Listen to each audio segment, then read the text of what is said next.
One aspect of working on your inner critic that I would want you to incorporate is to integrate and accept your inner critic and not to simply act out of it. In fact, not to simply deny it, not to simply fight against it. That is what I would want you to see. Quite a lot of times when we're thinking about our inner critic, our inner child, we tend to fight it. We tend to fight it as if it is something alien, which is not good for us at all. And therefore, we create this inner resistance, which is actually counterproductive to the entire work that we want to be doing.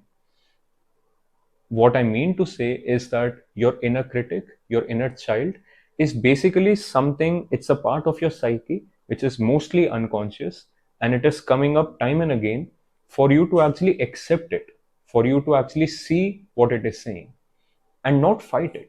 Because if you keep fighting it, if you keep resisting it, if you keep using words such as it's a bad inner critic, it'll always keep coming back because that part of your psyche is not accepted in your conscious attention so far.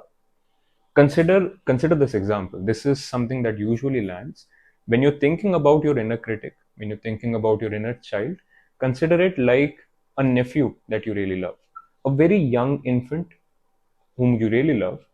And this infant has a lot of different opinions, let's say, about things. For example, that infant always wants to eat sweets, even though those sweets are bad for him, even though it will give him the stomach issues that will not be good for him. The baby still wants to keep eating those sweets. The kid still wants to keep doing that. And if you are in charge of that kid, what would you do? Of course, you won't give in to that kid's idea of eating sweets all day long, but you would also not shut him out of your home itself, right? You would still accept that kid. You would accept the fact that this little guy is a kid, does not probably know what is actually good and bad for him. He is giving in to his desires.